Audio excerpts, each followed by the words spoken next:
Imagine a frigid morning in West Valley City, Utah, in December 2009. The sky is a dull gray, snow flutters lightly to the ground, and the air carries a biting chill. Inside a small white house with a weathered wooden fence, Susan Powell, 28, is preparing breakfast for her two young sons, Charlie, 4, and Braden, 2.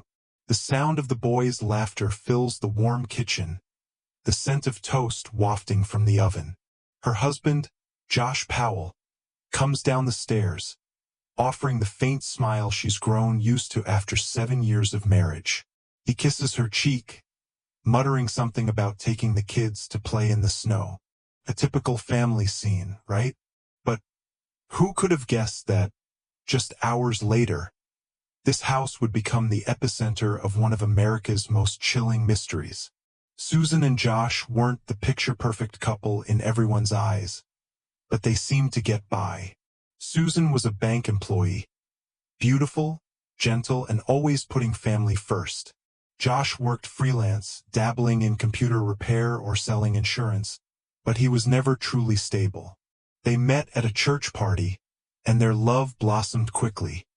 A classic romantic tale. But after marriage, cracks started to show. Josh was often irritable, controlling every penny Susan earned, and sometimes disappearing for hours without explanation. Susan kept trying, convinced that family was everything. She didn't realize that this very belief would plunge her into a nightmare with no escape. That day, December 6, 2009, started like any other. Susan took the kids to church while Josh stayed home, claiming he was tired. When she returned, he suggested a family camping trip, an odd idea in the dead of winter. Susan was surprised but agreed. She packed food, bundled the kids in warm clothes, and they piled into the family's green minivan. That was the last time anyone saw Susan alive. That night, as the snow fell heavier, Josh returned home alone with the boys, his face pale, clothes streaked with mud. He told a neighbor Susan was sick and stayed behind at the campsite to rest. When pressed for more, he mumbled, "She'll be fine," and slammed the door shut. The next morning, Susan didn't show up at the bank. Her coworkers called, but no one answered. A close friend, Giovanna, decided to stop by the house. The door was unlocked, but the place was empty. No Susan, no Josh, no kids.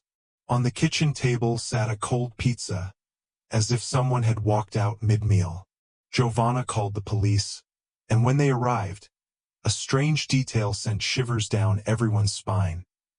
In the garage, they found a large fan running full blast, blowing cold air into the house in the middle of winter. Why? No one could figure it out, but an uneasy feeling began to creep in. A few hours later, Josh reappeared. He drove the minivan back, the boys in the back seat, their faces dirty but unharmed. When police asked where Susan was, he shrugged, his voice eerily calm. She said she wanted to stay another night in the woods. I couldn't force her to come back. But his story was full of holes. Susan's phone was dead. There was no sign she'd left the house beyond the camping trip. And when police checked the van, they found a strange red mud stain, a type of soil not found at the campsite Josh claimed they'd visited. What was going on? Where was Susan? Susan's family didn't buy Josh's story. Her mother, Cheryl, recalled how Susan had confided in her about troubles in their marriage. Josh was drowning in debt, tens of thousands of dollars from credit cards and secret loans. Susan had discovered this a few weeks earlier, and they'd had a heated fight. She'd even told Cheryl, "If anything happens to me, look closely at Josh." At the time, Cheryl thought it was just an outburst. But now, with Susan gone, those words echoed like a prophecy. The police dug deeper. They searched the house but found nothing unusual, until a young rookie cop stepped into Josh and Susan's bedroom. He caught a faint whiff of something odd, subtle but enough to make the hairs on his neck stand up. It was the smell of damp earth, Metal. Something that didn't belong in a cozy home. He knelt down, pressing his ear to the wooden floor. No sound, but a gut feeling told him that beneath those boards, a horrific secret was waiting to be uncovered. Josh watched him from the doorway, his eyes icy. Where was Susan? And why was Josh so calm? The little house in West Valley City was no longer a warm haven. It had become a maze of suspicion, every dark corner seeming to hide an answer no one dared face. The police sealed off the scene, but Josh stayed put, sitting on the sofa, arms around his boys as if nothing was wrong. He repeated his story in a monotone. Susan wanted to stay at the campsite, and he didn't know where she went after that. But his eyes, cold, empty, told a different tale. And as the police began peeling back the layers of Josh Powell's life, the first pieces of a terrifying puzzle started to fall into place. They checked the family's bank accounts. Susan was the main breadwinner, but their joint account was nearly drained. Josh had withdrawn thousands of dollars over the past few months, funneling it into secret accounts Susan knew nothing about. A bank employee recalled Susan asking about strange transactions, but she hadn't had time to dig deeper before vanishing.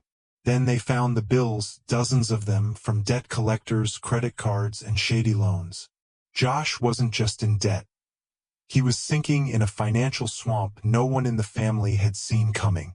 Susan had stumbled onto this, and it was her biggest mistake. The police returned to the house with cadaver dogs. The dogs sniffed around, but they stopped at the master bedroom, barking furiously at the rug under the bed. They lifted it, and though nothing stood out at first, a small, dark brown stain on the hardwood made everyone pause. Blood? Or just an old coffee spill? They sent it for testing, but deep down they knew this wasn't an accident. Josh stood in the corner, hands in his pockets, silent. When an officer asked about the stain, he shrugged. Probably the kids spilled some sauce, but Charlie and Braden were too young to bring food upstairs. Josh's lies were starting to unravel.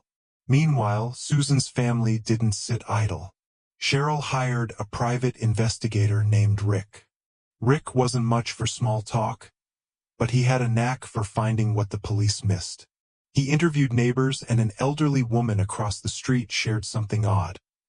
The night Susan disappeared, she saw Josh drive off at midnight. No kids, no Susan. He returned at 3 a.m., shoes soaked, holding a shovel.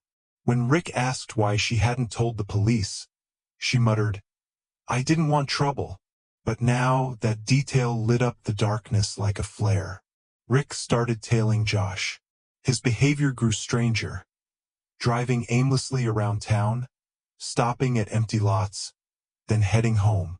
One night, Rick watched Josh carry a large bin to the backyard, dump something out, and level it with a shovel.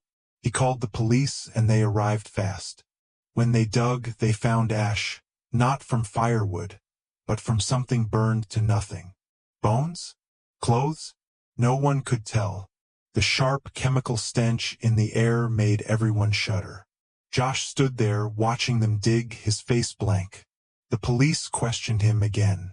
This time, Josh cracked. He slammed the table, yelling, "You've got no right to search my house. Susan left because she was sick of me, sick of the kids." But when they asked about the ash in the yard, he went quiet, staring at the floor. A young, hot-headed cop couldn't hold back. "If she left, why were you burning stuff in the yard at night?" Josh didn't answer. He just demanded a lawyer. But that silence couldn't hide the truth. Josh was concealing something horrific, and it was somewhere in that house. Then came a twist. A friend of Josh's, Michael, reached out to the police. He said Josh had once talked about fixing a problem with Susan, that she was getting in his way. Michael didn't take it seriously until Susan vanished. He dropped a chilling detail. Josh had asked him how to make concrete dry fast. Why would an unemployed man need concrete? That question brought the police back to the house. And this time, they didn't just look at the rug or the yard. They looked at the floor, the polished hardwood Josh always bragged about. What was waiting beneath it? The house in West Valley City was no longer a home. It was a potential tomb, where every creak sent chills down your spine. The police brought drills and sledgehammers, determined to tear up the bedroom floor. Josh wasn't there. He'd moved in with his father, Stephen Powell, a few miles away, taking Charlie and Braden with him. But when the first hammer struck, no one on the team was ready for what they'd face. The wood splintered, revealing a layer of concrete underneath. Fresh concrete, out of place with the rest of the house.